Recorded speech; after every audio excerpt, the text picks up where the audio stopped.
नमस्कार साथियों, आप सभी का स्वागत है मेरे YouTube चैनल पे। आज की अपनी पहली क्लास है ये। तो पहली क्लास सिर्फ और सिर्फ उन्हीं बच्चों के लिए है जिन्होंने अपनी पोस्ट ग्रेजुएशन या ग्रेजुएशन कंप्लीट कर ली है, बट हिंदी साहित्य का जो बेसिक स्ट्रक्चर है उनका क्लियर नहीं हुआ है और वो अभी नवोदय पीजीटी या केवी पीजीटी और अपना स्टेट प्रोफेसर या किसी भी प्रकार की पीजीटी या फर्स्ट ग्रेड की वो तैयारी कर रहे हैं, बट उनका जो कंसेप्ट है वो अभी तक क्लियर नहीं हुआ है। उसी क्लियर करने के लिए आज की अपनी पहली क्लास है। ठीक है, तो पहली क्लास शुरू करते हैं। तो हिंदी साहित्य, तो आपको मैं बता देना चाहूंगा कि कोई भी साहित्य होता है या कोई इतिहास होता है उसको कई कालखंडों में विभाजित किया जाता है ताकि उसको समझना आसान हो, उसको सहेजना आसान हो। इसी तरह से हिंदी साहित्य का जो कालखंड है उसको भी 4 भागों में विभाजित किया गया है। तो ये 4 विभाग जो हैं ये सर्वमान्य है और जो टाइम पीरियड है वो हम आचार्य रामचंद्र शुक्ल जी का लेके चल रहे हैं, क्योंकि आचार्य रामचंद्र शुक्ल जी हैं वो हिंदी साहित्य के एक तरह से बैकबोन कहे जाते हैं और इनके बिना हम हिंदी साहित्य कभी भी कंप्लीट नहीं कर पाते हैं। तो आचार्य रामचंद्र शुक्ल जी का जो टाइम पीरियड है वो भी हम पढ़ेंगे, क्योंकि ये हर एग्जाम के अंदर मोस्टली आता रहता है। नॉर्मल से क्वेश्चन है छोटा सा, तो ये आपको गलत नहीं होना चाहिए। ओके, तो हिंदी साहित्य को देखो बेटा 4 विभागों में विभाजित किया गया है। तो सबसे पहले बात आती है आदिकाल की। सबसे पहले बात किसकी आती है? आदिकाल की। दूसरा अपना काल है भक्ति काल। दूसरा काल कौन सा है? भक्ति काल। थोड़ी विस्तार से चर्चा करेंगे थोड़ी देर बाद में, एक बार नाम पढ़ लेते हैं। और तीसरा काल है अपना रीतिकाल। तीसरा काल कौन सा है? रीतिकाल। और चौथा काल है अपना आधुनिक काल। अब देखो बात करते हैं आदिकाल की। आदि का मीनिंग आप सभी को पता है कि आदि का मीनिंग होता है प्रारंभ या किसी चीज की शुरुआत होना। प्रारंभ या शुरुआत होना, तो इसको नाम को रटने की जरूरत नहीं है, सबको याद हो गया। आदिकाल। आदिकाल का मतलब क्या होता है? किसी चीज का प्रारंभ होना या शुरुआत होना, तो वो हो गया अपना आदिकाल। अब देखते हैं इसका टाइम पीरियड आचार्य रामचंद्र शुक्ल जी ने क्या माना है। तो इसका टाइम पीरियड आचार्य रामचंद्र शुक्ल जी ने 1050 से लेके 1375 विक्रम संवत। याद रखना, मोस्ट इंपोर्टेंट है, 1050 से लेके 1375 विक्रम संवत मत बोलना, ईस्वी नहीं है। देखो बार बार देखो, ईस्वी नहीं है, विक्रम संवत, विक्रम संवत। तो ये याद रखना, यहाँ पे विक्रम संवत और ईस्वी दोनों दिया होता है। आप इसको तो रट लोगे पर विक्रम संवत और ईस्वी में कंफ्यूज हो जाते हो, तो इसलिए मैं बार बार कहता हूँ इसको याद रखो। विक्रम संवत है कितना? 1050 से 1375 विक्रम संवत है। ओके, आगे हम बात करते हैं भक्ति काल की। वेरी सिंपल, 1375 से लेके 1700 विक्रम संवत का जो टाइम पीरियड था वो भक्ति काल का कहा जाता है। ऐसा नहीं है कि उसमें सिर्फ भक्ति काल की भक्ति से रिलेटेड रचना हुई, ऐसा नहीं है, उसमें और तरह की रचना हुई, लेकिन जो प्रधान चीज थी कौन सी थी? भक्ति थी। प्रधान चीज कौन सी थी? प्रधान चीज थी भक्ति, और उसी की प्रचुरता थी, इसीलिए उसको क्या किया गया? उसकी प्रवृत्ति के आधार पर उसको नाम दिया गया भक्ति काल। तो एक क्वेश्चन आपसे दोबारा भी पूछ सकते हैं कि ये जो नामकरण वो किस आधार पर किया गया है, तो आप कहोगे कि ये प्रवृत्ति के आधार पर किया गया है, यानी जिस काल के अंदर जो रचना की गई, जिस तरह की रचनाओं की प्रचुरता पाई गई, उसी के आधार पर उनका क्या किया गया है? नामकरण किया गया है। क्या किया गया है? नामकरण किया गया है। वेरी सिंपल, रटने की जरूरत ही नहीं है। ओके, आगे देखो रीतिकाल। रीतिकाल का मतलब यहाँ पे क्या है कि छंद, अलंकार, रस, शब्द शक्ति, यानी इन सभी नियमों को लेकर और श्रृंगार से जुड़ी हुई रचनाएं भी इस काल में लिखी गई, यानी उन नियमों को लेकर जो रचनाएं की गई थी वो कौन से काल में की गई थी? सबसे ज्यादा रीतिकाल में की गई थी, उन नियमों को लेकर। इसलिए इस काल को क्या कहा जाता है? रीतिकाल कहा जाता है। और इसमें सबसे ज्यादा श्रृंगार परक और प्रेम परक, श्रृंगार परक और प्रेम परक रचनाएं की गई थी रीतिकाल के अंदर। बहुत बार क्वेश्चन पूछा जाता है ये भी, और इंटरव्यू में ऐसा क्वेश्चन आपसे बार बार पूछ सकते हैं। तो इसका टाइम पीरियड देख लीजिए, 1700 से लेके 1900 विक्रम संवत। कितना है? 1700 से लेके 1900 विक्रम संवत। और लास्ट बात आती है आधुनिक काल। आधुनिक काल यानी मॉडर्न पीरियड, और मॉडर्न पीरियड कभी खत्म नहीं होता। तो 1900 से लेके अब तक, वैसे कहेंगे बुक्स में 1986 विक्रम संवत भी दे रखा है, बट मैं इसको सही नहीं मानता हूँ। मैं मानता हूँ आधुनिक काल एक ऐसी चीज है जो निरंतर चलता आ रहा है और चलता आ रहा है। कहीं 1986 विक्रम संवत भी देते हैं, बट उसकी कोई जरूरत नहीं है, क्योंकि आधुनिक काल में फिर पीरियड कर लेंगे प्रयोगवाद, प्रगतिवाद, प्रयोगवाद, साठवंतरी कविता, नई कविता, उन सबको एक बार आप छोड़ दीजिए। ओके, तो इतना क्लियर है। अब हम बात करते हैं आदिकाल के ऊपर, जिसका हमने आज का अपना टॉपिक था। तो आप सभी को दोबारा एक बार रिपीट कर देता हूँ। हिंदी साहित्य है, हिंदी साहित्य को 4 भागों में बांटा गया है। सबसे पहले है आदिकाल, टाइम पीरियड 1050 से 1375 विक्रम संवत। दूसरी बात आती है भक्ति काल की, 1375 से 1700 विक्रम संवत। और फिर बात आती है रीतिकाल की, 1700 से 1900 विक्रम संवत। और लास्ट है अपना आधुनिक काल, 1900 से लेके अब तक का जो टाइम पीरियड है वो कौन सा हो गया? आधुनिक काल हो गया। अब आज हम बात करते हैं आदिकाल की। आज हम बात किसकी करेंगे? सिर्फ और सिर्फ आदिकाल की करेंगे। नेक्स्ट क्लास के अंदर हम क्या करेंगे, बाकी जो टाइम जो अपना ये काल है इनको भी हम अच्छे से पढ़ेंगे। सो अभी आज हम इसी के बारे में बात करेंगे, आदिकाल की।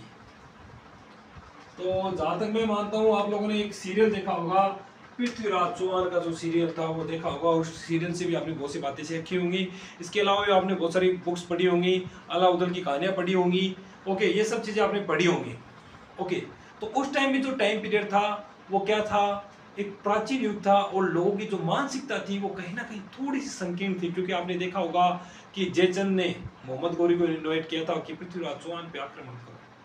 एक तरह से वो दोनों इंडियन थे, पर इंडियन होने के बावजूद, भारतीय होने के बावजूद उसने किसी बाहरी को न्योता दिया, है ना। तो ये सब चीजें इसके बारे में आदिकाल की जो प्रवृत्ति है उनके बारे में हम देखेंगे। सो अपनी पहली प्रवृत्ति है ऐतिहासिकता का अभाव। ऐतिहासिकता का अभाव का मतलब क्या है कि देखो दोस्तों, ऐतिहासिकता का अभाव क्यों कहा जाता है? ऐतिहासिकता का अभाव इसलिए कहा जाता है क्योंकि जो इस टाइम पीरियड में जो रचनाएं की गई थी उनका टाइम पीरियड सही नहीं है। यानी जैसे मान लीजिए कि कोई राजा है, वो मर गया, मरने के 100 साल बाद भी उसकी कविताएं लिखी जा रही है कि उसने इस युद्ध में भाग लिया, इस युद्ध में भाग लिया, जबकि वो उस युद्ध के समाप्त होने से पहले, उस युद्ध के होने से पहले ही वो 100 साल पहले खत्म हो गया। तो इस तरह से मतलब जो रचनाएं की गई थी ना, उनका कोई टाइम पीरियड नहीं है। किसी राजा का टाइम पीरियड उस टाइम में डाल दिया गया जिस टाइम में उसका होना संभव ही नहीं है।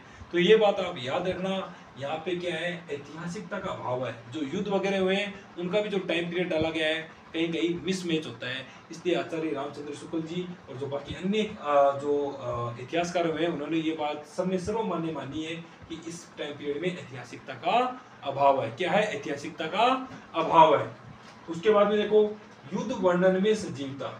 युद्ध वर्णन में सजीवता, देखो ये क्यों पढ़ा रहा हूँ मैं आपको, ये इसलिए पढ़ा रहा हूँ, जब भी आप एक अच्छे एग्जाम देते हो, यानी पीजीटी लेवल या असिस्टेंट प्रोफेसर लेवल की एक एग्जाम आप देते हो, तो उसमें प्रवृत्तियों से क्वेश्चन आते हैं, तथ्यात्मक क्वेश्चन कम आते हैं, डिस्क्रिप्टिव क्वेश्चन ज्यादा आते हैं। तो ये बात आप याद रखो कि ये जो है ना, युद्ध वर्णन में सजीवता मैं क्यों पढ़ा रहा हूँ, ये प्रवृत्तियां ही आपके काम आएंगी। तो युद्ध वर्णन में सजीवता क्यों कहा जाता है? वेरी सिंपल, एक छोटी सी बात बताऊंगा आपको कि पहले जो कवि होते थे वो दरबार में रहते थे राजा महाराजाओं के साथ, और एक तरह से योद्धा भी होते थे। और जब भी वो वॉर होता था तो राजा महाराजाओं के साथ वो जाते थे। कुछ वॉर में हिस्सा लेते थे, कुछ वॉर में हिस्सा नहीं लेते थे, और जो युद्ध होता था उसका सजीव वर्णन वो वहां पे करते थे। क्योंकि अगर आंखों के सामने, जिस तरह से आपने देखा होगा महाभारत में जो संजय था, आंखों देखा हाल बताया था उन्होंने, उसी तरह से जो अपना आदिकाल है उसमें जो दरबारी कवि होते थे वो युद्ध में जाते थे, और जो भी वो देखते थे वो उसको अपनी डायरी में, जो अपना बुक है, नोटबुक है, उसमें वो लिखते थे। ठीक है, तो इसलिए इसमें क्या कहा गया है, युद्ध वर्णन में सजीवता। तो ये बात भी क्या है, सही है। तो इस बात को आप याद रखना कि युद्ध वर्णन में सजीवता कहाँ देखने को मिलती है, तो आप कहोगे सर आदिकाल में देखने को मिलती है। किस में देखने को मिलती है? आदिकाल में देखने को मिलती है। ठीक है, तीसरी बात देखो, वीर व श्रृंगार रस की प्रधानता। वीर व श्रृंगार रस की प्रधानता। अब रस तो आपको पता है कि कितने हैं, ठीक है, मुख्य रस 9 माने गए हैं। ठीक है, तो उन्हीं में से 2 रस हैं, वीर व श्रृंगार रस। तो वीर रस वो होता है जिसमें वीरता का अपने को आभास हो, अपना रोम रोम रोमांचित हो जाए जिसकी गाथाएं सुन के। ठीक है, श्रृंगार रस यानी प्रेम से रची हुई जो रचनाएं होती हैं, संयोग और वियोग के लेकर जो रचनाएं होती हैं, वो कौन सी होंगी? श्रृंगार रस की होगी। ठीक है, तो इस काल में जो आप अभी मैंने आपको बताया कि युद्ध वर्णन में सजीवता, जब आप युद्ध वर्णन को एक सजीव तरीके से पढ़ोगे, आप उसको आंखों देखा हाल उसका पढ़ोगे युद्ध का, तो साफ सी बात है, जाहिर सी बात है कि आपके रगों में 100 डिग्री का, 108 डिग्री का उबाल उठेगा। तो क्या होगा? वीररस ही तो होगा। तो इसमें तो रटने की जरूरत ही नहीं है। तो वीररस भी आपका क्लियर होगा। कैसे क्लियर होगा? क्योंकि युद्ध वर्णन में सजीवता है, और युद्ध वर्णन में अगर सजीवता होगी तो साफ सी बात है आपके रग में भी आपके जोश आएगा। तो वीर तो हो गया क्लियर कि वीर रस तो है इसमें। अब श्रृंगार रस कैसे है? तो श्रृंगार रस का ये है कि राजा महाराजाओं को खुश करने के लिए, महारानियों को खुश करने के लिए वो क्या करते थे, जो राजा महाराजा होते थे उनकी पत्नियों की वो तारीफ करते थे, प्रशंसा करते थे। ठीक है, जैसे मान लीजिए कि कोई रानी, अगर महारानी बहुत मोटी है, कोई राजकुमारी मोटी है, तो वो ये नहीं कहते कि मोटी है, उसको भी इतना बढ़िया से वो मतलब वर्णन करते कि ये तो किसी लता की तरह खिलती हुई है, इसकी लता की तरह कमर है, इसके जो होठ है वो दाढ़ी की तरह लाल है। यानी ये जो सब है वो क्या है, श्रृंगार रस में काउंट होते हैं। तो श्रृंगार रस की प्रधानता में आदिकाल में देखने को मिलती है। ठीक है, पृथ्वीराज रस आप पढ़ोगे तो उसमें भी कुछ स्पेशल खंड है जो श्रृंगार रस को ही लेकर लिखे गए हैं। तो श्रृंगार रस भी इसमें कंप्लीट हो गया। 3 बात हो गई है, ऐतिहासिकता का अभाव है, युद्ध वर्णन में सजीवता है, वीर व श्रृंगार रस की प्रधानता है, उसके बाद में है राष्ट्रीयता का अभाव। ये बहुत इंपॉर्टेंट है, बहुत ज्यादा इंपॉर्टेंट है, और इसको लोग क्या करते हैं, गलती कर देते हैं। जैसे क्वेश्चन आएगा कि आदिकाल की प्रवृत्तियां निम्न में से कौन सी नहीं है, निम्न में से कौन सी नहीं है, ये दे देंगे, ये दे देंगे, और मान लो कि ये दे दिया राष्ट्रीयता का अभाव। और लोग क्या सोचते हैं, नहीं नहीं आदिकाल में तो पृथ्वीराज रासो ने मोहम्मद गोरी के साथ लड़ाई की थी, ये किया था, वो किया था, राष्ट्रीय जो अपना देशभक्ति है उसका तो अभाव हो ही नहीं सकता, राष्ट्रीयता का अभाव तो हो ही नहीं सकता। और यहीं पे लोग मार खा जाते हैं। कैसे खा जाते हैं, जैसे मान लीजिए कि आप जयपुर के किंग हो, जैसे मान लीजिए आप जयपुर के किंग हो और भोपाल के किंग से आपकी बन नहीं रही है, तो भोपाल के किंग ने आपके साथ कुछ दगा किया या कुछ भी किया या धोखा किया या किसी को इनवाइट किया आपसे युद्ध करने के लिए, तो वो क्या है, एक तरह से देश के साथ गद्दारी तो है कि हम सब भारतीय हैं, वो वाली फीलिंग उनमें नहीं थी। वो सिर्फ ये सोचते थे कि मैं जयपुर का राजा हूँ, मैं भोपाल हूँ और भोपाल ही मेरा देश है, जयपुर का हूँ तो जयपुर ही मेरा दोस्त है, ठीक है, मेरा देश है। लेकिन आजकल तो आप सभी को पता है कि हम सभी एक भारत के एक अभिन्न अंग है, और भारत हमारा देश है और हमारी देशभक्ति भारत के लिए है। लेकिन उस टाइम में ऐसा नहीं होता था। उस टाइम में सारे लोग थे वो अपने अपने छोटे छोटे रियासतों में बटे थे, और अपनी जो रियासत थी, अपना जो एक छोटा सा भूभाग था, उसी को अपना देश समझते थे और उसी के लिए वो राष्ट्रीयता रखते थे। संपूर्ण भारत के लिए उनमें देशभक्ति नहीं थी। तो ये बात बिल्कुल सही है कि उनमें राष्ट्रीयता का अभाव था। तो मैंने एक एग्जाम्पल दिया था आपको कि पृथ्वीराज चौहान को हराने में पृथ्वीराज चौहान के साथ धोखा किसने किया था, जयचंद ने किया था, मोहम्मद गोरी को इनवाइट किया था और पृथ्वीराज चौहान के ऊपर आक्रमण करने के लिए कहा था। तो अगर उसमें अगर राष्ट्रीयता होती, अगर जयचंद में देशभक्ति होती, तो वो क्यों इनवाइट करता। तो ये बात आप भूलना मत, देशभक्ति का अभाव मिलता है, किसमें मिलता है, किसमें मिलता है, आदिकाल में मिलता है। तो इस बात को बिल्कुल भी भूलना नहीं है। तो ये पॉइंट आपको बहुत इंपॉर्टेंट है, मैं बार बार याद दिला रहा हूँ। एग्जाम में 100% आएगा और एग्जाम में 100% आएगा, और आप फिर गलती कर जाओगे, इसलिए एक बार दोबारा रिपीट कर रहा हूँ ताकि आप गलती ना करो।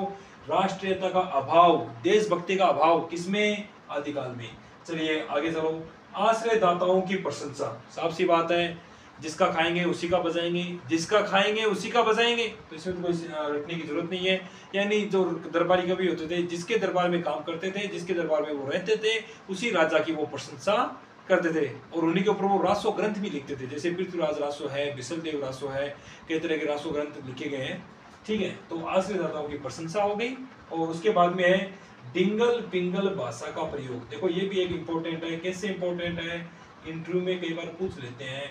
मेरा एक दोस्त है जो नवोदय पीजीटी में अभी मेघालय में कार्यरत है, चारण है वो, तो उनका जब इंटरव्यू हुआ था उस टाइम में मैं भी मेरा भी इंटरव्यू चल रहा था, तो मेरे से 2 या 3 नंबर वो पहले थे। तो उनसे एक क्वेश्चन पूछा गया था कि भाई आप क्या करते हो, तो उन्होंने कहा कि मैं सर कुछ कविताएं करता हूँ। अच्छा कहाँ से हो, उन्होंने कहा कि राजस्थान से हो। राजस्थान में कहाँ से, तो उन्होंने कहा कि सर मैं पाकिस्तान सीमावर्ती बाड़मेर से हूँ। तो उन्होंने पूछा अच्छा कैसी कविताएं करते हो, तो वो कहते हैं कि भाई सर चारण हूँ, वीरस की कविताएं कर लेता हूँ। अच्छा, तो उन्होंने पूछा था कि डिंगल का अर्थ क्या है। तो ये डिंगल और पिंगल का जो मीनिंग है ना, ये बहुत सी एग्जाम में पूछा जाता है और इंटरव्यू में तो डेफिनेटली चांसेस है इसको पूछने के, डिंगल और पिंगल में अर्थ क्या है। आपको दोबारा भक्तिकाल में भी ये देखने को मिलेगा और रीतिकाल में भी पिंगल देखने को मिलेगा। तो इसलिए इसका मीनिंग मैं बताऊंगा और उसके बाद में आपको थोड़ा और समझाऊंगा। तो देखो पहले डिंगल क्या है।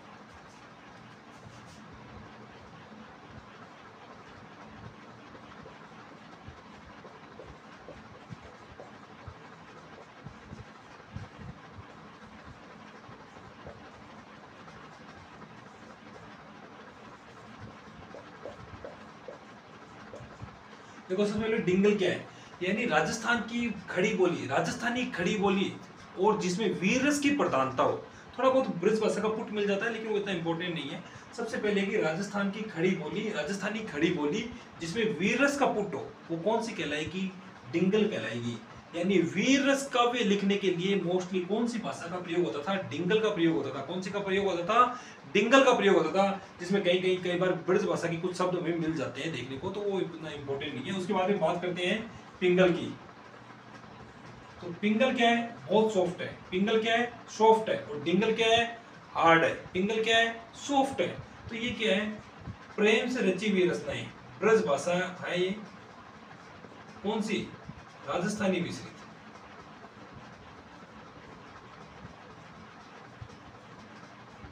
राजस्थानी मिश्रित जो ब्रज भाषा है वो कौन सी होगी? अपनी पिंगल होगी, जिसमें ब्रज भाषा का क्या मेन पुट होगा? वेरी सॉफ्ट, सॉफ्ट है प्रेम के लिए और भक्ति के लिए। ठीक है, प्रेम और भक्ति के लिए लेकर जो कविताएं लिखी गई थी वो कौन सी में आएंगी? पिंगल में आएंगी। जैसे अपनी मीराबाई की कविताएं हैं, सूरदास जी की जो कविताएं वो सब पिंगल भाषा में मानी जाएंगी। ठीक है, डिंगल राजस्थानी खड़ी बोली है जिसमें वीर रस की प्रधानता होगी और एक तरह से डंके की चोट पे होती है डिंगल और पिंगल। ठीक है, तो डिंगल और पिंगल में अब आपको गलती नहीं करना है। ठीक है, तो अब आपको दोबारा बताता हूँ डिंगल पिंगल भाषा का प्रयोग। अब आप देखो एक चीज देखो, इसमें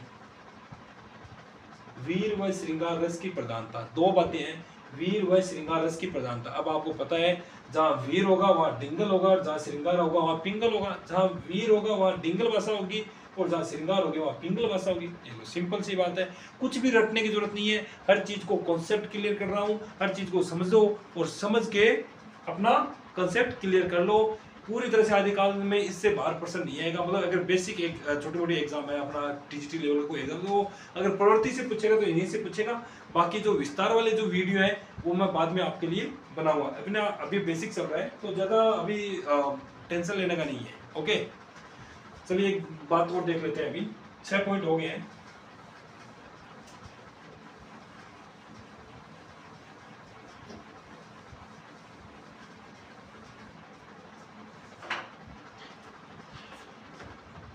सातवां इसकी प्रवृत्ति है अतिशोक्ति।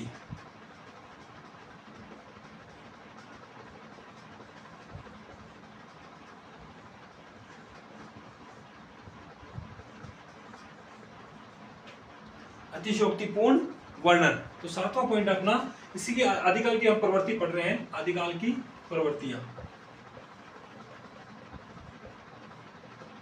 ठीक है, आदिकाल की क्या पढ़ रहे हैं? प्रवृत्तियां पढ़ रहे हैं। तो सातवां पॉइंट अपना अतिशोक्तिपूर्ण वर्णन। तो कहने का मतलब है कि उस टाइम पीरियड में जो भी कविताएं लिखी जाती थी वो अतिशोक्ति होती थी, यानी उनमें बातों को बढ़ा चढ़ाकर कहा जाता था। जैसे एक छोटा सा एग्जांपल दूंगा, जैसे मान लीजिए कोई राजा 5.5 फुट का है तो उसका भी वर्णन ऐसे करते थे कि महाराजा का कद 7 फुट था और जब वो घोड़े के ऊपर सवार होते थे ऐसे लगता था जैसे कोई साक्षात सूर्य अपने अभिमान के साथ चल रहा हो। इतना पॉसिबल नहीं है। ठीक है, फिर उसके बाद में कहा जाता है कि जब वो राजा जी महाराजा जब युद्ध में जाते थे अपने घोड़े के साथ और उनका घोड़ा जब युद्ध के अंदर घूमता था तो उनके घोड़े के घूमने के कारण मिट्टी उड़ती और वो इतना आंधी और तूफान जैसा वो लगने लगता, चांद सूरज ढक जाते और जब वो अपनी तलवार निकालते तो ऐसे लगता जैसे साक्षात जो तड़ित है, जो बिजली है वो उनकी तलवार के सामने फीकी पड़ गई और तलवार बिजली के समान लग रही है, बिजली से भी अधिक चमकदार लग रही है। तो ऐसा पॉसिबल नहीं है। यानी कहने का मतलब है कि वो अपनी कविताओं को अतिशोक्तिपूर्ण वर्णन के साथ लिखते थे, यानी अपनी रचनाओं को किसमें लिखते थे? अतिशोक्तिपूर्ण वर्णन करके लिखते थे। तो ये पॉइंट भी आपको याद रहनी चाहिए, ये एग्जाम्पल आपको याद रखना चाहिए। और ये हो गया आपका अतिशोक्तिपूर्ण वर्णन। और उसके बाद में हम एक छोटा सा बात और कर लेते हैं, अलंकारों का स्वाभाविक समावेश।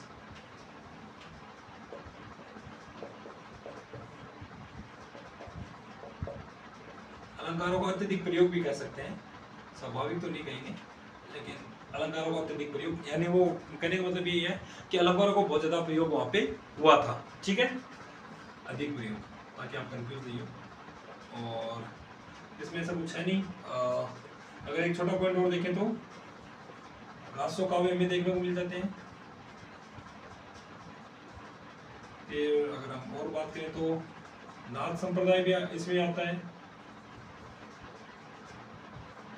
और अगर और डीपली जाए तो सिद्ध साहित्य।